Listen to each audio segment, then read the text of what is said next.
Eu tenho uma palavra para ministrar aos irmãos, fundamentada em Apocalipse, capítulo 3. Apocalipse, capítulo 3.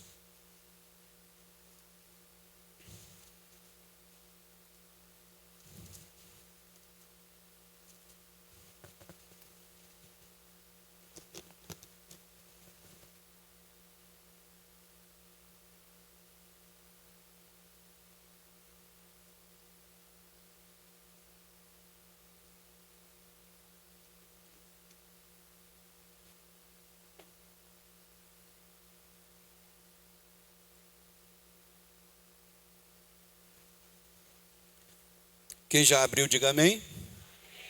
Apocalipse capítulo 3, a partir do verso 7 até o verso 13. Diz assim a palavra do Senhor: ao anjo da igreja em Filadélfia escreve: estas coisas diz o santo, o verdadeiro, aquele que tem a chave de Davi, que abre e ninguém fechará, e que fecha e ninguém abrirá. Conheço as tuas obras, eis que tenho posto diante de ti uma porta aberta, a qual ninguém pode fechar. Que tens pouca força, entretanto, guardaste a minha palavra e não negaste o meu nome. Eis que farei com que alguns dos que são da sinagoga de Satanás, desses que a si mesmos se declaram judeus e não são, mas mentem, eis que os farei vir e prostrar-se aos teus pés e conhecer que eu te amei.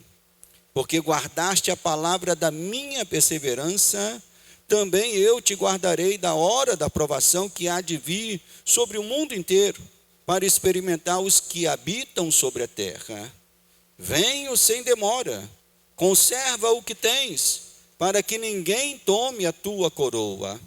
Ao vencedor, falo-ei coluna no santuário do meu Deus, e daí jamais sairá. Gravarei também sobre ele o nome do meu Deus, o nome da cidade do meu Deus, a nova Jerusalém, que desce do céu, vinda da parte do meu Deus, e o meu novo nome. Quem tem ouvidos, ouça o que o Espírito diz às igrejas. Somente até aqui vamos orar. Amado Deus e amado Pai, nós te louvamos, ó Deus, em primeiro lugar, ó Deus, pela bênção da nossa salvação. Se estamos aqui nesta noite, Pai, é porque fomos alcançados por Tua graça, por Teu amor, porque o Teu Espírito tocou em nós, ó Deus, e nos atraiu até Ti, Senhor. Então nós te louvamos pela bênção da salvação. Te louvamos também, Senhor, pela bênção da Tua palavra, Pai, que nos ensina a maneira correta de Te adorar, que nos ensina a maneira correta de vivermos a nossa vida para o Teu louvor e glória. Então eu te louvo, Senhor, por cada irmão que está aqui, desejoso disso, meu Deus, de ouvir a Tua palavra, não somente ouvir, mas colocar em prática aquilo que ouvirão, Senhor. Por isso, fala aos nossos corações, que o Teu Espírito possa mover cada irmão que está aqui, Senhor, para que o coração, a mente, o ouvido deste irmão esteja inteiramente voltado para receber a Tua palavra nesta noite. E me usa, Senhor, como Teu instrumento. Toca na minha vida como o Senhor tocou no profeta Isaías, Pai, para que a minha boca seja a Tua boca nesta noite. No nome santo de Jesus, e aqueles que amam a palavra do Senhor, digam amém e amém. Os irmãos podem assentar. O título da nossa palavra nesta noite é A Igreja Aprovada. A Igreja Aprovada. Hoje nós vamos dar prosseguimento à busca de um alvo. Um alvo que, conhecendo bem o bispo Weber, tenho certeza que ele perseguiu nos 29 anos em que pastoreou a igreja aqui. E creio que trabalhou arduamente para alcançar este alvo. Este alvo tem o seu lado coletivo, que envolve a todos os irmãos da igreja.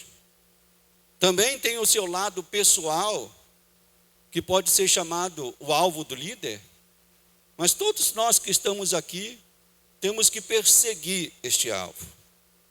Este alvo, meus irmãos, não tem a ver com o ser a maior igreja. Não, não é esse o nosso alvo. Também não tem a ver com o ser a igreja mais bonita, a igreja mais decorada, a igreja mais trabalhada, ou a igreja mais badalada, mais conhecida na internet. Não, nosso alvo não tem a ver com isso. Também não tem a ver com o ser o líder mais conhecido, o mais influente, ou o mais bem-sucedido. Não, esses não são os nossos alvos, nem o meu alvo como líder e nem o alvo dos irmãos como igreja. Este alvo e o alvo que toda igreja e todo pastor deve buscar é um só. E que alvo é esse, pastor? É o alvo de receber o selo de aprovação vindo da parte de Deus. Esse é o alvo que todos nós devemos buscar. O selo de aprovação vindo da parte de Deus. Mas como é que nós podemos conseguir esta aprovação vinda da parte de Deus? Como é que nós somos aprovados por Deus? Como é que nós reconhecemos esse selo de aprovação vindo da parte de Deus?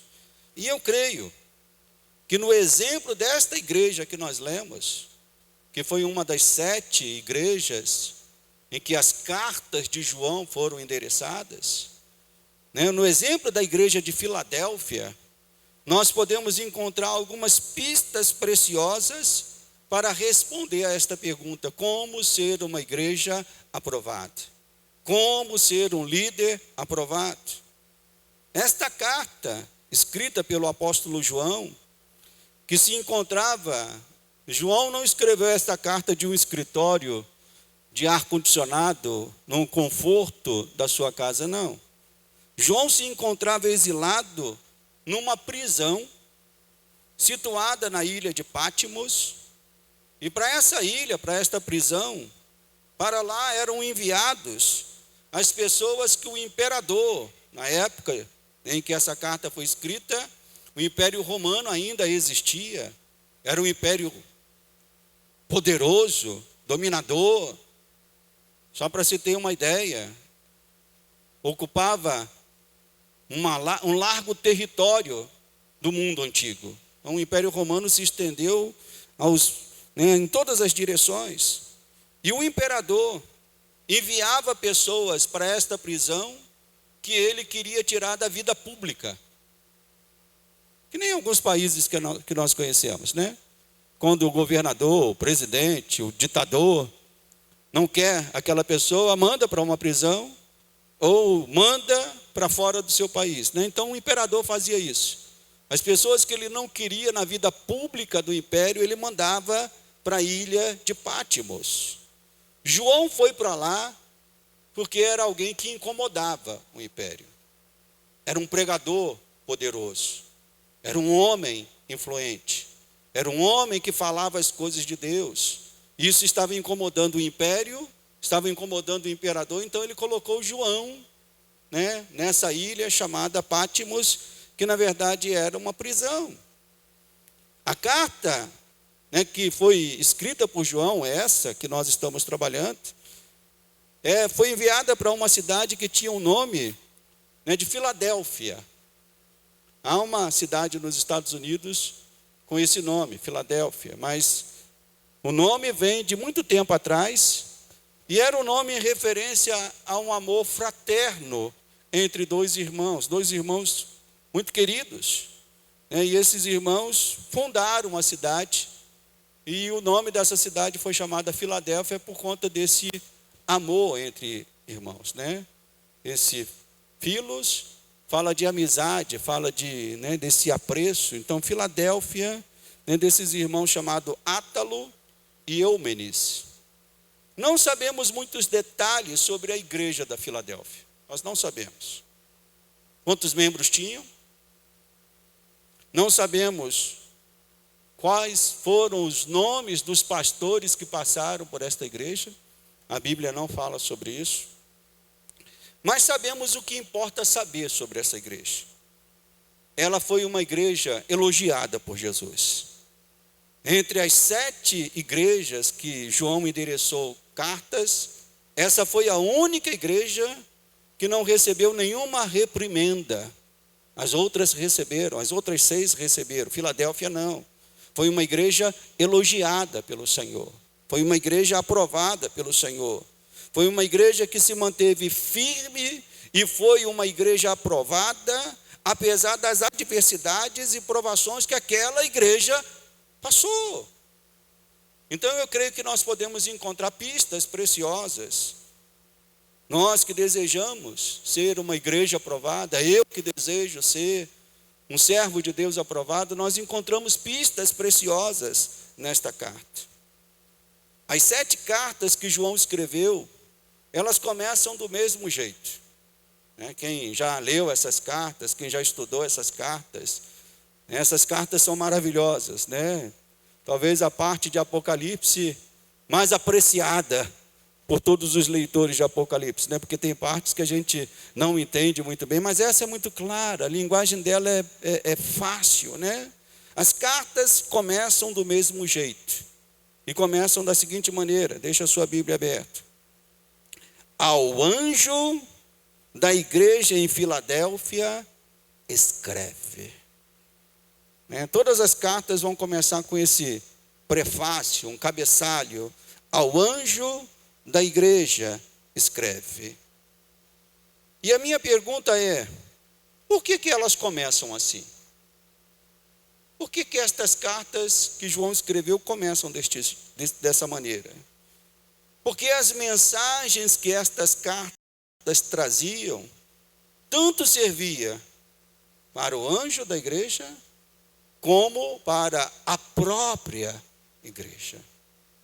Era uma carta que chegava até o anjo da igreja, ao líder, mas era uma carta que deveria ser trazida, publicada, espalhada para toda a igreja. O líder da carta recebia a mensagem, mas ela devia ser lida e observada, tanto por ele, como também por toda a igreja. E a palavra de Deus, irmãos, ela serve para todos nós. Todos nós aqui estamos submissos à mesma palavra. Aquele que escreve, continua escrevendo e falando à igreja, através da sua palavra. Hoje pela manhã eu citei uma das frases da minha palavra que eu dei pela manhã. Uma das frases do pastor Eugene Peterson, que escreveu muitos livros, e eu gosto muito dos livros dele. E ele escreveu mais ou menos uma frase que diz assim, sobre a definição do que é uma igreja. E ele disse, olha, a igreja é uma comunidade de pecadores. Eu vou dizer de novo. Igreja é uma comunidade de pecadores. Eu vou dizer mais uma vez. A igreja é uma comunidade de pecadores, onde um deles se levanta para proferir a palavra.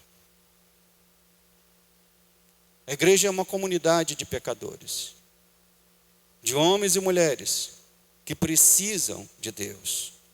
Então o líder recebia a carta, mas a carta não era só para ele, a carta era para todos.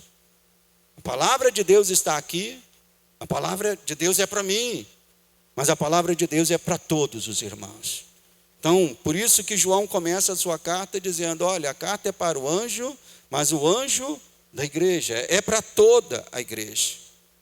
Então, tanto o anjo como a igreja precisava e ainda precisa ouvir a palavra que vem do Senhor e precisa ser fortalecida por esta palavra. Então, por isso que essas cartas começavam desta maneira. A mensagem era para todos. A palavra era para todos. Aqui também neste verso, o anjo e a igreja precisavam saber que aquele que sustentava a igreja em suas aflições e perseguições tinha uma credencial. Quem é que estava mandando a carta? Quando nós ainda recebemos coisas pelo correio, né?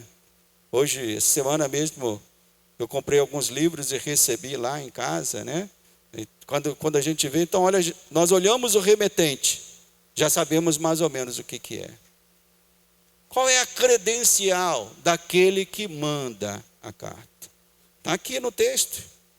Então, verso 7 diz: ao anjo da igreja em Filadélfia, escreve. Então, a carta era para o anjo e para toda a igreja. Mas quem é que escrevia a carta? Qual é a credencial do remetente da carta? E diz aqui na continuidade do verso: estas coisas diz o santo, o verdadeiro, aquele que tem a chave de Davi, que abre e ninguém fechará, e que fecha e ninguém abrirá. Quem é esse, meus irmãos? Quem é o remetente da carta? O remetente da carta é aquele que sustenta a igreja. Não foi João que mandou a carta. João foi o portador, ou foi o escriba, aquele que escreveu a mensagem. Mas a mensagem não era de João. A mensagem era do Senhor Jesus, dizendo para aquela igreja: sou eu que te sustento, sou eu que te fortaleço. E eu digo aos irmãos, isso não mudou. Não mudou. O Senhor Jesus é aquele que continua sustentando todas as suas igrejas. Seja aqui na Vila São Luís, seja no Lote 15, seja na Barra da Tijuca, seja em Botafogo, seja em Cuba, seja na Venezuela, seja onde for, onde estiver uma igreja do Senhor, é Ele que sustenta a sua igreja. Então aquele, que tem a chave de Davi.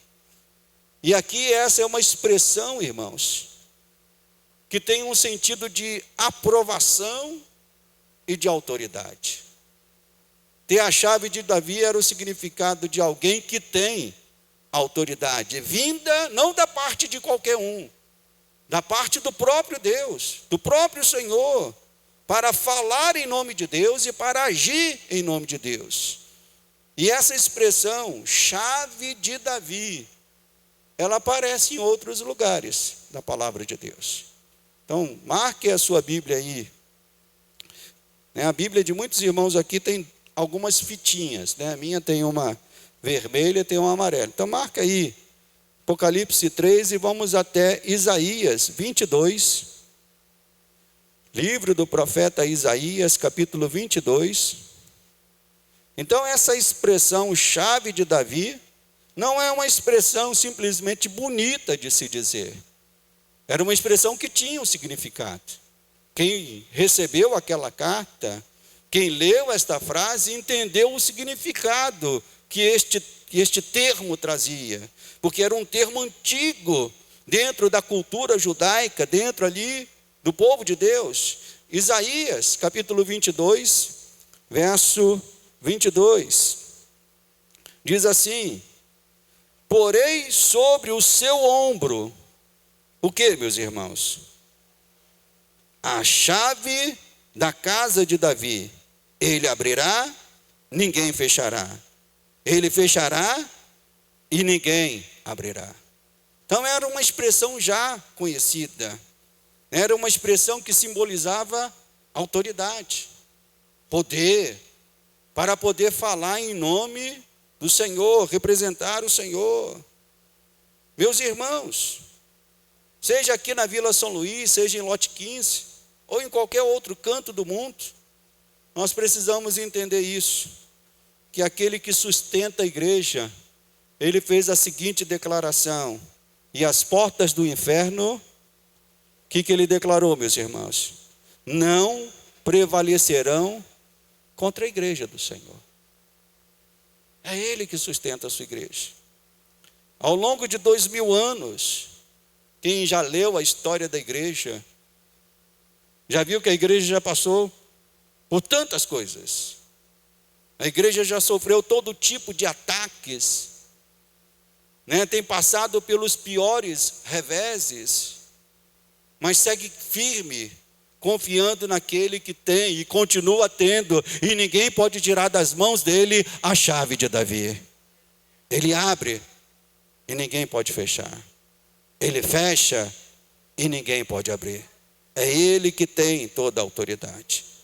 Então o início desta carta nos mostra isso. Para quem ela foi endereçada? Quem deveria se atentar à mensagem da carta? E quem era o remetente? Aquele que tem toda a autoridade. Mas esta segurança, irmãos, e garantia de que Jesus está conduzindo e guardando a sua igreja, não deve nos levar a pensar que estamos isentos de responsabilidades, de deveres e até mesmo de sofrimentos. Ele sustenta a igreja, mas enquanto a igreja estiver nesse solo chamado terra, a igreja dele vai passar por ataques, por sofrimentos, por reveses. Como eu falei, João escreveu o livro de Apocalipse e esta carta de uma prisão. A igreja havia passado por provações que a fizeram testemunhar firmeza e compromisso. E eu louvo a Deus pela vida dos irmãos aqui da igreja da Vila. Porque nesses 7 meses, os irmãos também demonstraram compromisso e firmeza. Eu louvo a Deus. Louvo a Deus por esse testemunho que os irmãos deram. Testemunho de firmeza, de confiança, de saber que Deus é aquele que sustenta a igreja. Então, quando nós analisamos a história da igreja, nós vemos quantos irmãos e irmãs nossos padeceram para que nós estivéssemos cultuando aqui hoje. Você já parou para pensar quantas pessoas vieram antes de você para que você pudesse hoje ser um servo de Deus, uma serva de Deus, estar aqui na casa do Senhor adorando? Por exemplo, nós falamos muito sobre a época da reforma, e muitas vezes por um olhar romântico, falando dos reformadores, das coisas grandiosas e maravilhosas que eles fizeram. Mas aquela época, meus irmãos, foi uma época também muito difícil para eles. Muitos deles tiveram que sair de suas cidades, foram exilados, não podiam mais viver em suas cidades por conta de perseguições que aconteciam. Buscaram asilos em outras regiões, porque haviam abraçado a fé reformada. Haviam deixado a fé católica e abraçado a fé reformada. E por conta disso, foram presos, foram exilados, tiveram que sair. Então não importa a época ou o lugar, a verdade é que ser um cristão, ser uma igreja, ser um pastor aprovado, sempre irá requerer de nós compromissos com Deus.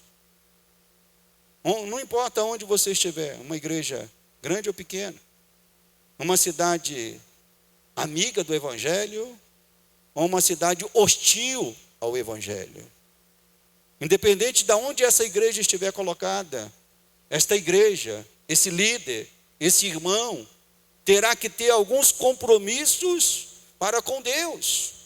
E na igreja de Filadélfia, que nós estamos lendo aqui, nós podemos identificar 3 compromissos que aquela igreja teve com o Senhor, e por conta deles, recebeu um elogio de Deus. Meu desejo é ser aprovado pelo Senhor. Quem deseja ser aprovado pelo Senhor? Então, quem deseja ser aprovado pelo Senhor, tem que entender esses compromissos que estão aqui na palavra do Senhor. Então, vamos ver estes compromissos aqui. Verso 8. Eu conheço as tuas obras. Meus irmãos, Jesus conhece as tuas obras. Jesus conhece as nossas obras. Ele conhece a nossa vida. Eu conheço as tuas obras. Eis que tenho posto diante de ti uma porta aberta, a qual ninguém pode fechar. E aí ele diz, eu sei e você tem pouca força. Às vezes a gente tem pouca força, irmãos. Mas ele diz, entretanto, e aí vem o primeiro compromisso. Guardaste o quê, meus irmãos? A minha palavra. Esse é o primeiro compromisso que todo líder de uma igreja, eu não tenho dúvida disso. Bispo Weber fez isso com todo o afinco, zelo que ele podia fazer, o compromisso de guardar a palavra. Eu me lembro que quando me converti, em 1986, a primeira pessoa que eu vi na igreja foi o Bispo Weber, na época líder da juventude. E quem é daquela época que conviveu com o Bispo Weber na juventude, todos nós eram unânimes em falar do amor dele pela palavra, do profundo conhecimento que ele já demonstrava naquela época da palavra, dos muitos livros que ele lia, desejo de ser um homem que guardava a palavra para si, para poder apresentar para o povo. Ele fez isso na juventude, fez isso na África, fez isso ao voltar para o Brasil e ficar aqui 29 anos. Então, o primeiro compromisso que todo líder, toda igreja, todo cristão tem que ter, se quer realmente ser aprovado pelo Senhor, é o compromisso de guardar a palavra. Ainda que sejamos uma igreja fraca, ainda que sejamos membros, irmãos, que aparentemente pareçam ser tão fracos, Jesus coloca ali um pronome maravilhoso aqui nesse ponto. Ele diz assim, vocês guardaram a palavra. É isso que diz aí o texto? Vocês guardaram a palavra? Tem mais alguma palavrinha aí entre elas? Vocês guardaram o quê? A minha palavra. Há um pronome possessivo do Senhor dizendo, não é qualquer palavra que tem que ser guardada. Não é qualquer coisa que tem que ser dita na igreja. A coisa que tem que ser dita na igreja é a minha palavra. O que tem que ser guardado é a minha palavra. Então, o principal dever de toda igreja que deseja ser aprovada é este: guardar a palavra. Guardar o que nós chamamos teologicamente de guardar as sãs doutrinas. As doutrinas que trazem saúde. Sã vem desse termo, Sã de saúde, de guardar as palavras que trazem saúde para a igreja. Já na época apostólica, nós vemos Paulo exortando, por exemplo, as igrejas da Galácia. Paulo escreve na sua carta dizendo, olha, não aceitem outro evangelho, a não ser aquele que vos tenho pregado entre vós. Já havia na época apostólica uma preocupação de que outra palavra não tivesse primazia na igreja. Paulo chega ao ponto de dizer, se for pregado um outro evangelho, que vocês sejam anátemas, malditos, mas não se pode abraçar outra palavra. Então isso na época apostólica, na época dos pais da igreja, uma geração posterior aos apóstolos, já se houve essa preocupação. Nós vemos uma série de heresias rondando a igreja. Homens se levantaram, por exemplo, para negar a divindade de Jesus. Homens se levantaram para dizer, não, a Bíblia só deve ser composta pelos livros do Novo Testamento. O Velho Testamento tem que ser abolido. Então, muitas heresias se levantaram. E esses homens foram importantes para dizer, não, nós precisamos guardar a palavra do Senhor. Guardar aquilo que o Senhor nos ensinou. Então, homens se levantaram para defender a palavra.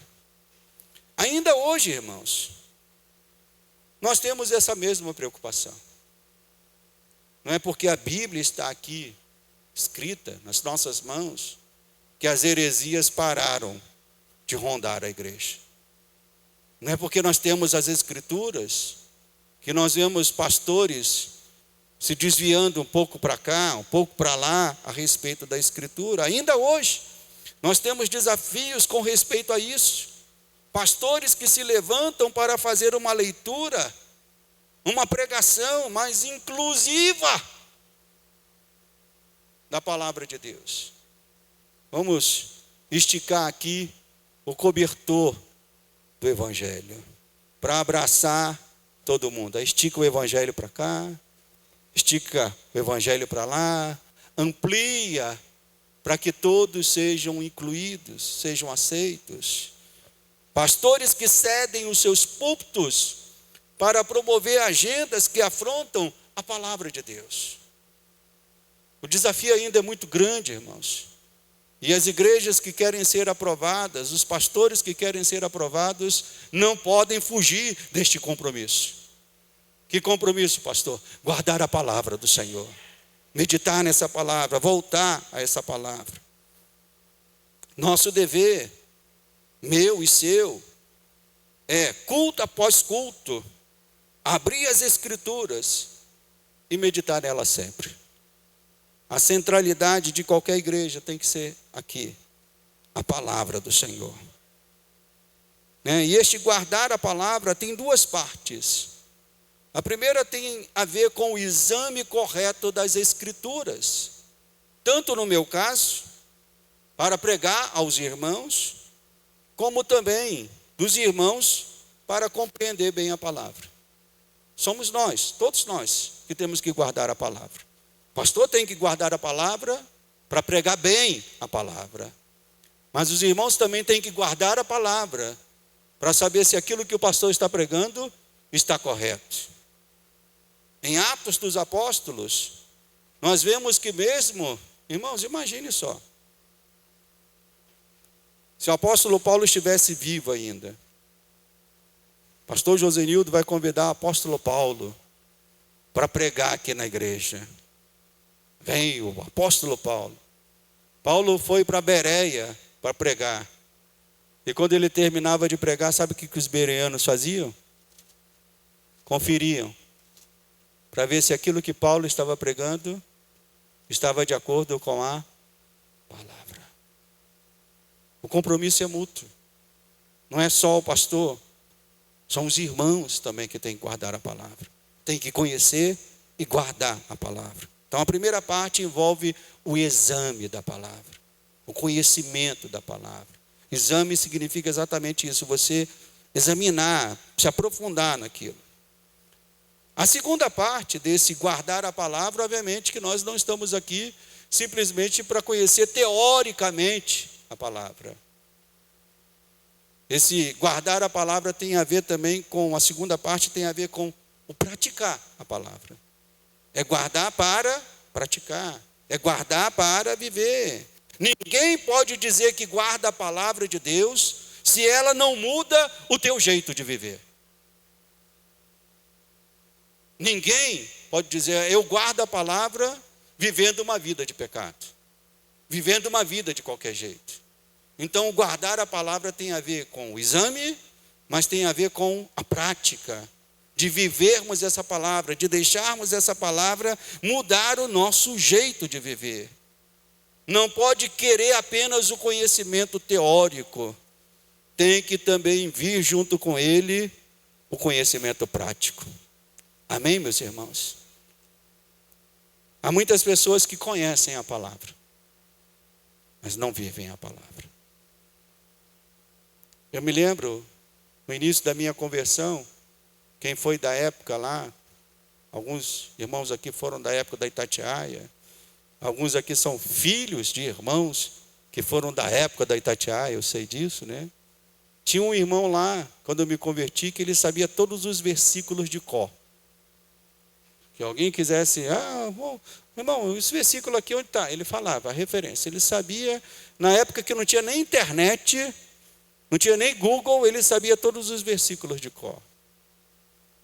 Mas como ele nos assustou quando ele caiu em pecado, engravidando a sua namorada. Ele conhecia a palavra, sabia examinar a palavra, mas deixou de praticar a palavra por um momento. Então, o guardar a palavra envolve essas duas faces. Conhecimento, mas envolve também a prática. Infelizmente, os cristãos de hoje têm perdido a dimensão prática de guardar a palavra, se importando apenas com o teórico. Vem à igreja, querem ouvir a palavra, saem até dizendo se o pastor pregou bem ou mal, se o diácono pregou bem ou mal. Mas, meus irmãos, não é só teoria, é prática. A Bíblia tem que transformar a nossa vida, tem que transformar a minha vida, tem que transformar a nossa vida. Então esse é o primeiro compromisso. O segundo compromisso, voltando lá ao texto, diz aqui: guardaste a minha palavra e vem, e não negaste o que, meus irmãos? O meu nome. Então, além do compromisso de guardar a palavra, a igreja da Filadélfia também foi elogiada porque não negava o nome do Senhor. E aqui tem todo um sentido cultural, histórico, contextual, importante para se compreender. Na época em que esta carta foi escrita, havia um culto que os cidadãos do império deviam prestar ao imperador. Era conhecido como culto ao imperador. De estarem dizendo: César é o meu Senhor. César é o meu Kyrios. É o meu Senhor. Essa palavra Kyrios era usada como Senhor em referência a César. César é o meu Senhor. Os cristãos foram perseguidos por conta disso, exatamente por isso. Porque eles começaram a não mais prestar esse culto ao imperador. Eles eram presos, eram ameaçados, torturados. E uma das formas pelas quais eles podiam sair desta prisão é se eles fizessem simplesmente uma declaração. Diante lá do tribunal, diante das cortes, eles fizessem simplesmente a declaração: César é o meu Senhor. Eles estavam livres. Mas era algo muito mais profundo para eles. Eles preferiam morrer do que dizer que o Senhor deles era César. E muitos deles chegavam diante desse tribunal e diziam: não César, mas Cristo é o meu Senhor. Cristo é o meu Senhor. Eles não negaram o nome do Senhor. Alguém pode dizer: mas isso acabou, pastor. Não mais acontece isso. Será que não mais? Até hoje, nós cristãos somos constrangidos a negarmos o nome de Jesus em diversos lugares em que nós transitamos. Quantos são os cristãos que aceitaram a imposição que este mundo faz de que a fé seja algo praticado simplesmente aos domingos na igreja? Você pode ser crente, mas seja crente na sua igreja. Aqui você não pode ser crente. Restringindo a fé simplesmente à igreja, simplesmente ao domingo. Por exemplo, quem acompanhou aí um pouco de Olimpíadas, eu não acompanhei muito, mas alguma notícia chega aqui, chega ali. Um esportista olímpico não pôde usar as suas pranchas para competir nas Olimpíadas, porque essas pranchas tinham uma imagem. Um simples desenho. O desenho do Cristo Redentor. E o Comitê Olímpico disse: com essas pranchas, com esse desenho, você não pode competir. Você tem que tirar. Uma skatista brasileira, ganhadora de medalha, conhecida mundialmente, ganhou uma medalha e fez uma declaração em libras. Ela foi ameaçada de punição, porque essa declaração em libra exaltava o nome do Senhor. Mas nós vemos na mesma época, será que isso acontece com todos, irmãos? Não. Nós vemos esportistas de outras matrizes de fé, de religião, islâmicos, por exemplo, usando seus véus, não sendo proibidos. Então nós vemos que a perseguição é muito clara, o constrangimento é muito claro. É para que nós cristãos neguemos o nome de Jesus, deixemos o Senhor de lado. A verdade é que por trás disto, irmão, só há uma intenção: fazer os cristãos recuarem, e a fé cristã ser uma fé paralisada, morta, sem efeito. A igreja de Filadélfia não aceitou isso. Ela não negou o nome do Senhor. Então nós hoje temos que seguir esse comprometimento, esse modelo de não negarmos o nome do Senhor. O terceiro compromisso que essa igreja demonstrou é observado naquela igreja que eles foram, diz aqui o verso 10, porque guardaste a palavra, o que, meus irmãos? Verso 10, porque guardaste a palavra da minha perseverança, também eu te guardarei. O nosso trabalho, seja meu como pastor, seja o trabalho dos irmãos como igreja, é perseverar até o fim. Como é que uma igreja pode ser considerada aprovada, pastor? Se ela perseverar até o fim. Pastor, como eu sei que aumentou um pouco o som demais.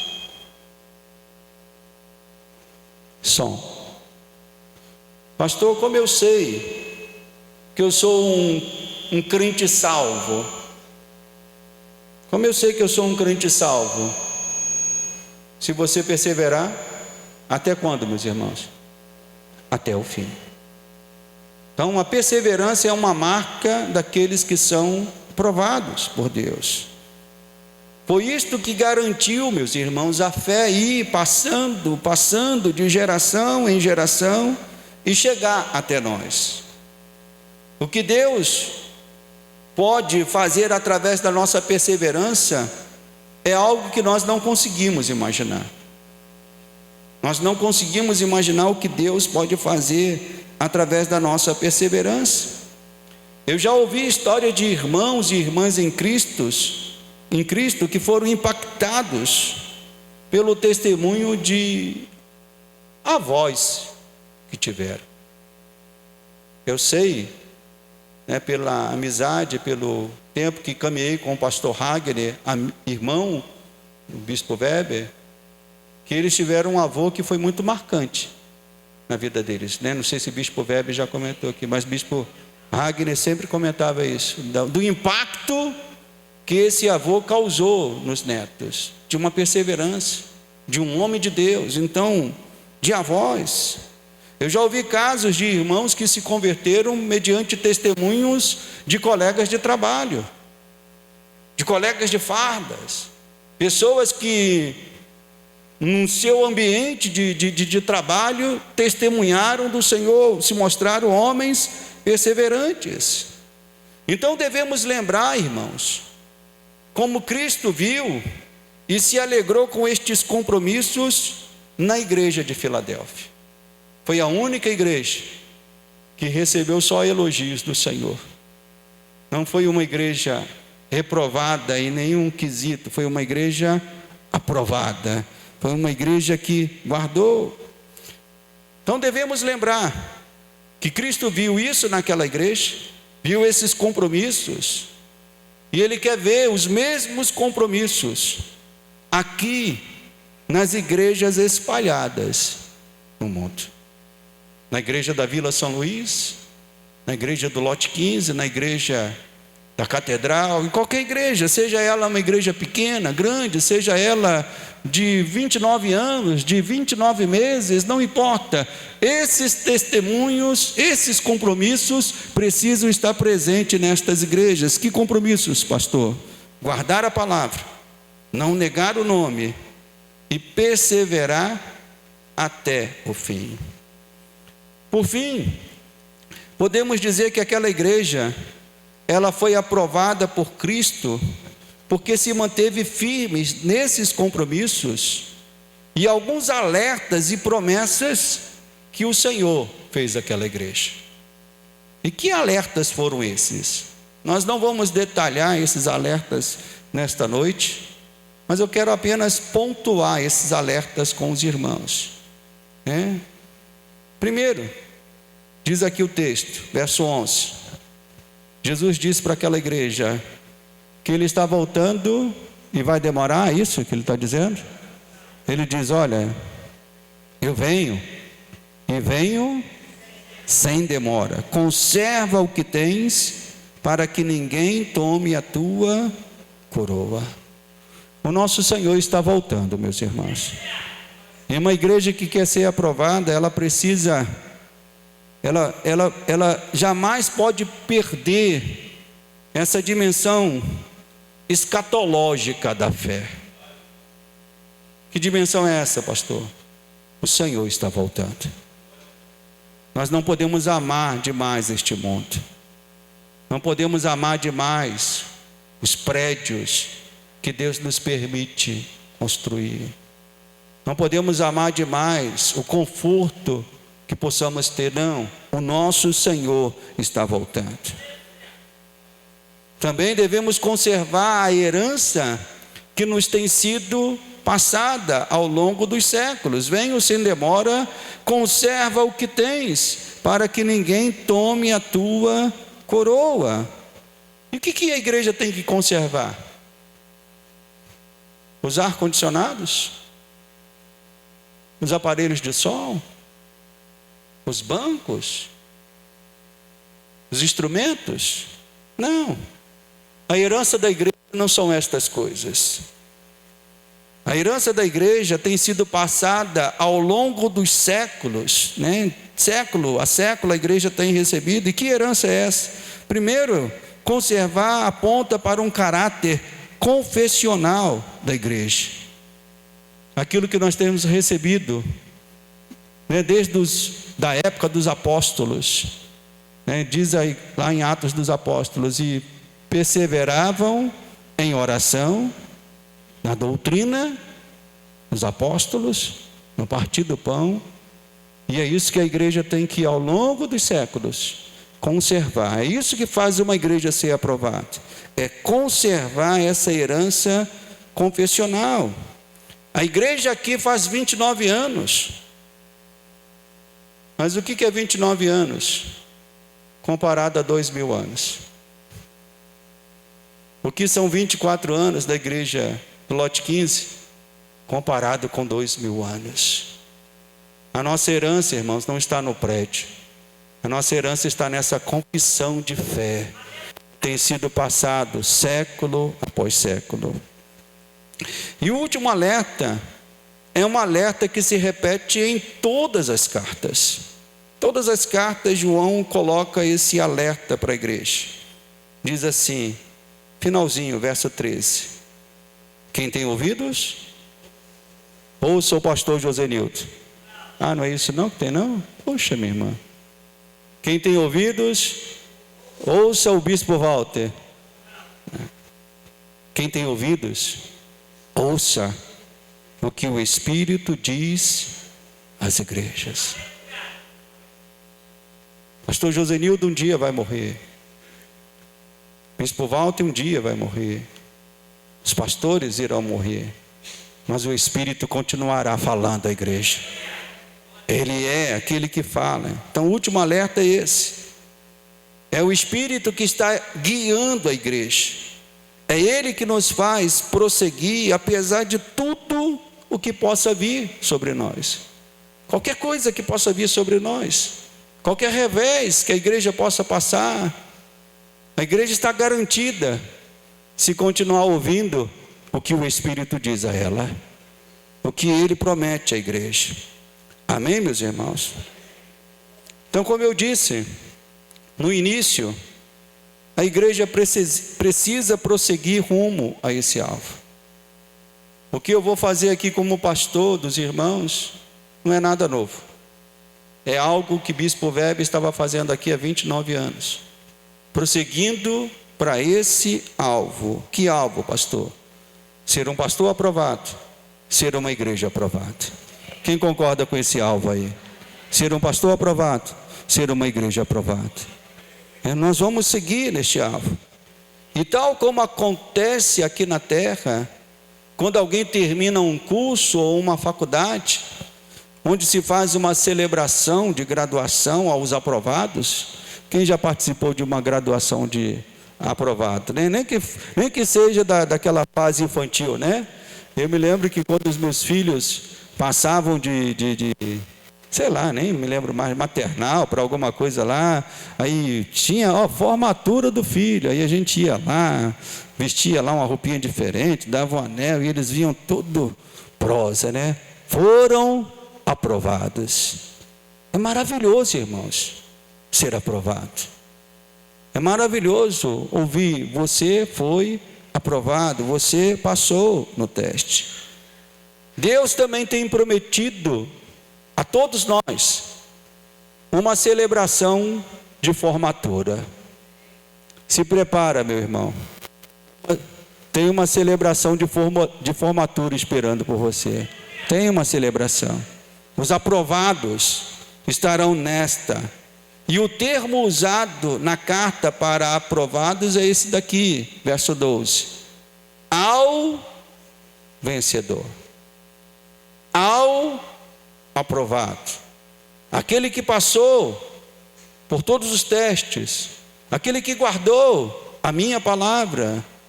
Aquele que não negou o meu nome. Aquele que perseverou até o fim. Esse é chamado pelo Senhor de o vencedor, o aprovado. E eu pergunto aos irmãos: quem quer ser um deles? Quem quer ser um deles? Tem muita gente que queria ser aprovado colando, né? Tinha muita gente que queria ser aprovado sem estudar. Tem muita gente querendo ser aprovado nos céus sem esses compromissos com o Senhor. Não dá, meus irmãos. Então devemos entender que para sermos um deles, nós precisamos assumir os compromissos que nos levarão até lá. Jesus já nos deu esta salvação preciosa, pela graça. Mas isso não significa que nós não temos que assumir compromissos com Ele aqui na terra. Compromissos de guardar a palavra de Jesus, não negar o seu nome, perseverar até o fim. O Senhor nos abriu o caminho por sua morte, por sua graça. Ele nos garante a vitória. Nosso único trabalho foi o trabalho do bispo Weber, é o meu trabalho, é o trabalho de todos os irmãos. Nosso único trabalho é permanecer nele, firme nele, olhando para ele, não soltando a mão dele jamais. Eu quero fazer isso, quero continuar fazendo isso. Quem quer fazer isso? Então vamos nos colocar de pé e vamos orar ao Senhor, pedir que o Senhor nos capacite a sermos uma igreja aprovada, a sermos homens e mulheres aprovados, apesar de todas as lutas que venhamos a passar. Feche os teus olhos.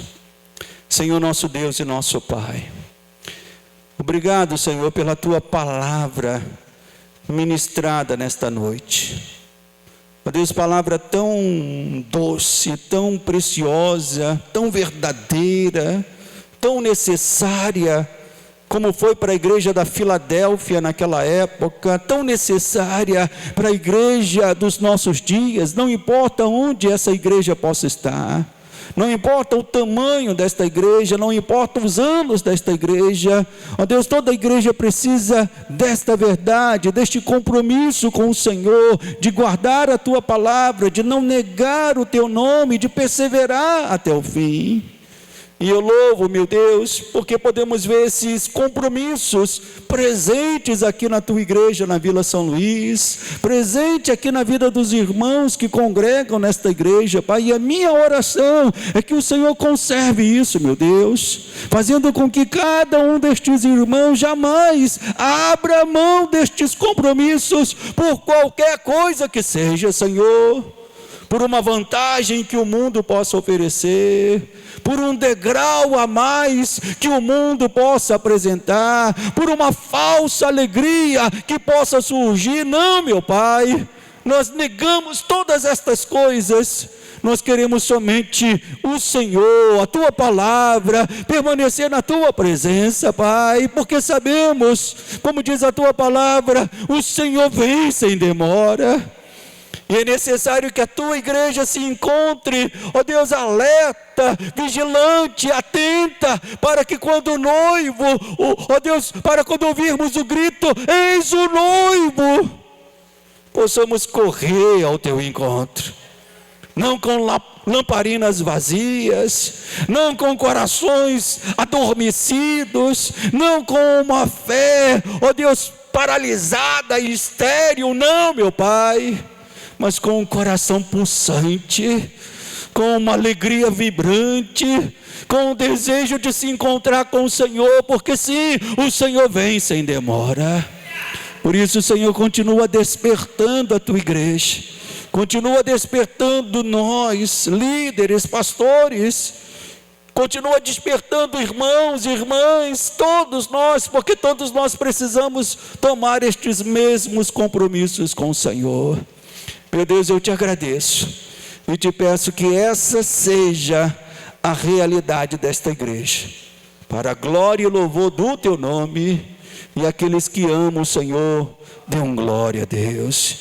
Diga: Senhor, eu quero ser aprovado, eu quero ser aprovado. Você pode dizer isso comigo? Eu quero ser aprovado, no nome santo de Jesus. Amém, igreja? Quem recebe essa palavra nesta noite? Você recebe essa palavra? Que Deus nos abençoe. Eu vou fazer a oração final, e depois da oração final, se algum irmão, alguma irmã, como o pastor falou, eu estou chegando na igreja, e se tem algum assunto urgente para marcar um gabinete com o pastor, me procure, para que a gente possa agendar, conversar um pouquinho, orarmos juntos. Estou aqui também para isso, não só para pregar. Agora os irmãos não vão ver só o pastor Josenildo uma vez por mês, vão ver toda semana. Então vamos ter esse contato mais próximo. Levante a sua mão assim. Senhor, meu Deus e meu Pai, eu te dou graças, Senhor, pela vida de cada irmão e irmã que o Senhor trouxe aqui nesta noite.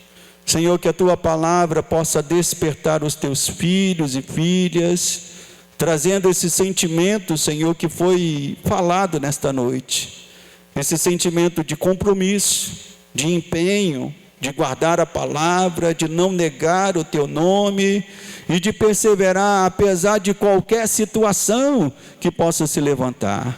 Agora, Pai, leva os teus filhos de volta aos seus lares, conceda um bom final de noite, Pai, uma semana de bênçãos para cada um dos teus filhos e filhas. Eu te peço isso, no nome santo de Jesus, que o amor de Deus, a graça salvadora de Jesus e a presença santificadora do Espírito sejam com todos, desde agora e para todos sempre. Amém e amém. Que Deus abençoe os irmãos. Até quarta-feira estaremos de volta aqui com os irmãos.